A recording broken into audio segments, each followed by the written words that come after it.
esse mesmo turco, o Orkut, ele lançou uma nota no site Orkut falando que eles estão voltando. Ah, é? Então, vamos aguarde, ver, ele falou assim, vamos ver as cenas dos próximos capítulos aí, Heródoto. Negócios e empreendedores históricos. Ouça no Spotify ou assista no YouTube. Apresentação: Heródoto Barbeiro e Fernando Vítulo. Né Podcast. Bem-vindo, bem-vinda a mais um Né Podcast, hoje falando sobre um empreendedor, o Mark Zuckerberg, nascido em 84. Olha, ele é dois anos mais velho que eu, Heródoto, só que eu não tô conseguindo acumular a fortuna que ele acumulou, não. Eu não sei o que tá acontecendo. Por enquanto. Por enquanto, viu? Mas olha só, segundo a Forbes, né, o patrimônio líquido dele é de 71,5 bilhões. Caramba, é dinheiro que não acaba mais, hein? Pô, Heródoto, eu não consigo imaginar 1 bilhão. Mas sabe que quando também a gente diz, olha, ele tem 71 bilhões, é porque ele tem ações da empresa que valem 71 bilhões. Não é que ele tenha também em dólar 71 bilhões. Ele pode transformar em dólar, se colocar as ações na bolsa, e vender, etc, etc. Mas eu acho que isso também é um sintoma do novo capitalismo, né? Por exemplo, quem é que podia imaginar que um desses magnatas pudesse ter uma fortuna de $1 trilhão? Do Elon Musk, igual a gente falou aqui. Aí, o cara tem $1 trilhão. As empresas dele valem $1 trilhão.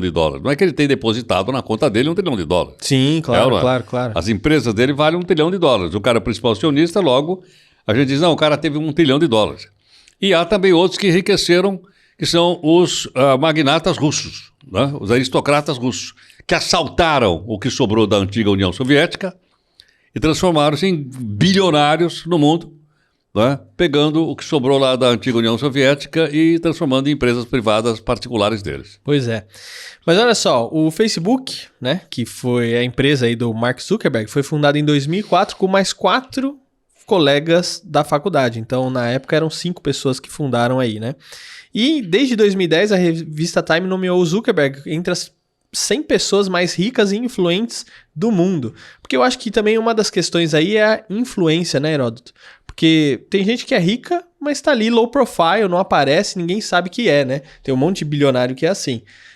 Mas outra coisa é quando você é bilionário e também é influente, ou seja, quando você fala, pode cair a ação, pode subir a ação, você pode mudar comportamentos de mercado. E eu acho que o Zuckerberg tem essa questão. Então, às vezes, ele, de repente, publica ali uma nota, faz um discurso que muda, né, o jeito do mercado. Steve Jobs tinha uma característica assim também, quando veio a questão dos smartphones, né, e tudo mais. E, recentemente, né, a empresa era Facebook. Em 2021, eles mudaram o nome para Meta Platforms Inc. em 2021. E dentro da mesma empresa a gente tem o Instagram e o WhatsApp, além do Facebook. Caramba, que são sucessos também.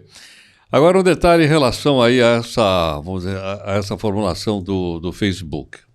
A gente sabe, fala Facebook, você lembra do Zuckerberg. Se eu falo Boeing, você lembra de quem? Não lembro de ninguém, não. Não lembra. Se eu falar Renault, você lembra de quem? Também não lembro, não. Aí que tá. Se vem Renault, eu vou lembrar do Senna. Do Senna. Exatamente. Mas eu não linko nome de um dono, não linko isso, não linko. Então eu acho que esse é um fenômeno curioso, porque no passado você tinha os chamados capitães de indústria. Falava carro, era Henry Ford. Ela. Votorantim. Exatamente. Votorantim e o doutor Antônio Emílio. Você falava lâmpada elétrica. Edson. Não, porque ele estava à frente... Que a gente falou aqui da GE, inclusive. Da empresa chamada GE, não é verdade?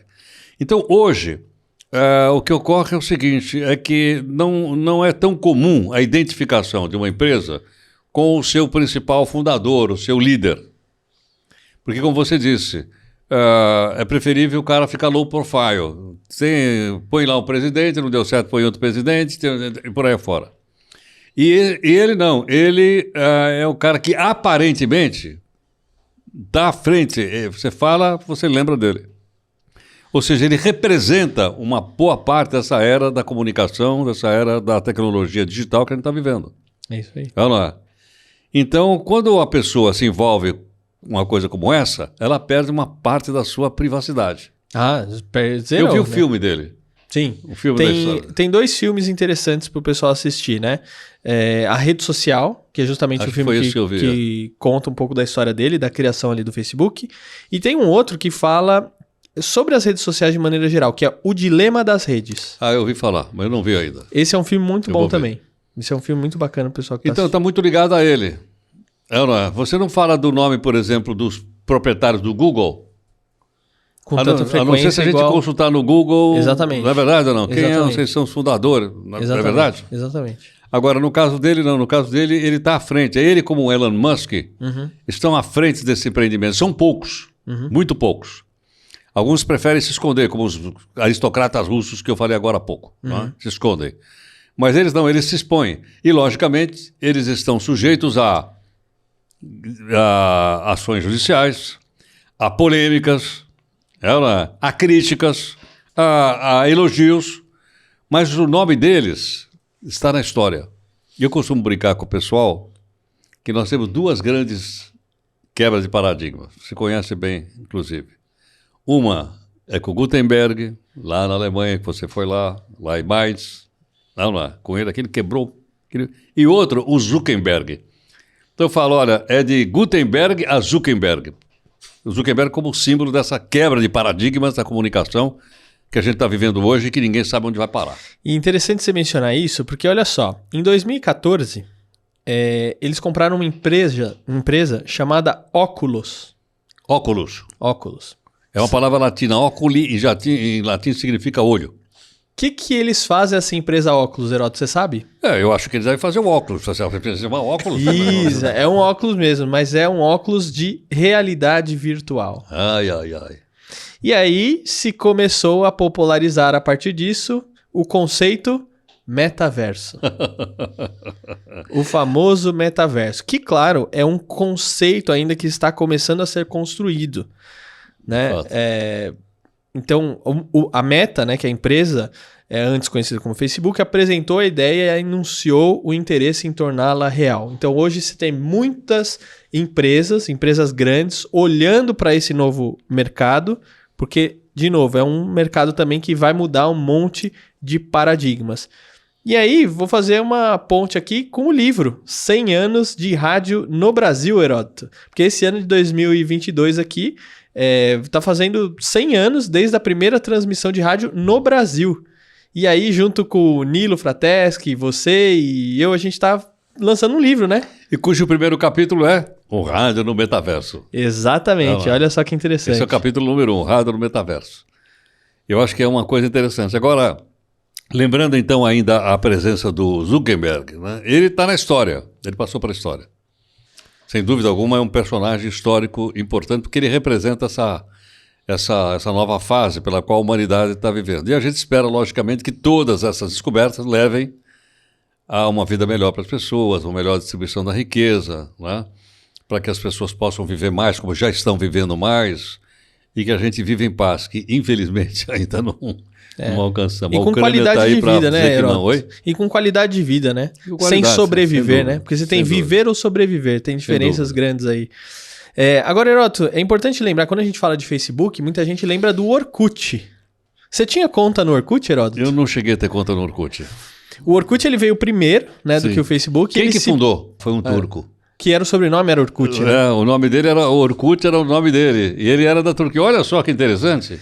E o mundo inteiro passou a usar naquela época. Nossa, exatamente. Eu não tinha, não, porque... Mas no Brasil fez muito sucesso. Fez. Muito sucesso.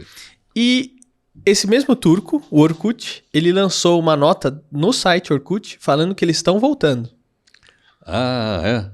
Então, vamos ver, ele falou assim, vamos ver as cenas dos próximos capítulos aí, Heródoto. Porque o que acontece? Tem um problema aí que, inclusive, esse filme, O Dilema das Redes, que é um filme de 2020, ele levanta, que é o algoritmo das redes sociais. Porque a questão é o seguinte, quando a gente ia pro Orkut, o Orkut não tinha like. Não tinha isso. Você via a publicação de todo mundo e assim vai. Hoje, quando eu faço um post ali no Facebook, no LinkedIn, no Instagram, não é toda a minha rede que vê.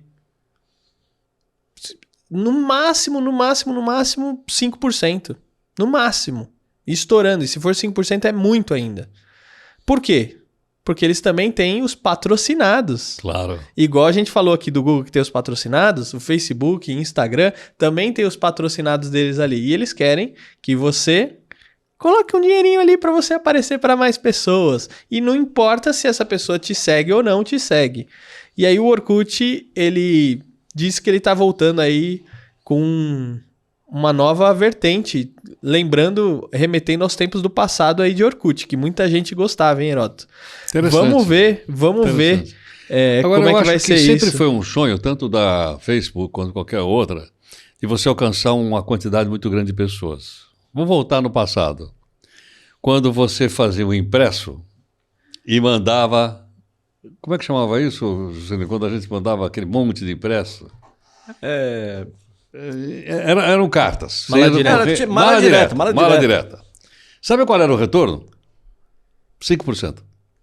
Hoje você acabou de falar que o retorno é 5%. Só que eles são quantitativamente diferentes. Qualitativamente é parecido. Quantitativo não. Porque uma coisa era eu mandar 100 cartas e ter 5%. Outra coisa é aparecer numa rede que tem milhões de pessoas e ter 5%. Exato. Olha lá. Então, os 5% parece que é o mesmo. Pô, era o mesmo da mala direta. Não, pera um pouquinho. Em ambientes diferentes. Um no ambiente de tinta e papel e o outro no ambiente do panfletagem também, né? Oi? Panfletagem também. Panfletagem. A proporção é diferente. Panfletagem. Agora, lembra que no episódio de Google eu expliquei um pouquinho o conceito de procura versus oferta? Sim. Então, quando a gente vai para o Google, eu estou precisando de alguma coisa, que é o conceito justamente de páginas amarelas, né? E diferente da revista, que é a oferta. Quando a gente vai para o Facebook, para o Instagram, para o LinkedIn, é oferta. Não é a procura. Porque eu tô indo lá e tô vendo um monte de coisa passando na minha timeline. E aí eu posso ver alguma coisa que me interessa. E tem também essa história de que você pode pular o anúncio ou não. Tem anúncios que pode pular. Tem anúncio que você é obrigado a ver. Tem anúncio que você... Quer dizer, ele se julga tão importante. O cara quer realmente ver o que eu tenho aqui? Vamos lá. Ele paga para você ver. Então você não tem jeito, você vai ter que ver o anúncio. Mesmo que você fique bravo e tal, essa porcaria aí e tal. Mas eu preciso ver o anúncio para poder ter o conteúdo logo depois. Mas olha só, você pode acompanhar a gente aqui no Facebook, no Instagram, Heródoto Barbeiro, Fernando Vítolo, e tem um monte de post bacana que a gente coloca lá, inclusive sobre os nossos cursos, né, Heródoto? Mídia Training para o mundo corporativo, comunicar para chegar lá, como sair bem numa entrevista de mídia. E olha, tem curso novo chegando por aí, hein? Em breve. Como se tornar milionário sem investir um tostão. Esse vai ficar um pouco mais complicado, Heródoto. Heródoto, obrigado por mais esse episódio, viu? Estamos aí, um abração. Obrigado, gente. Até a próxima. NEP Podcast.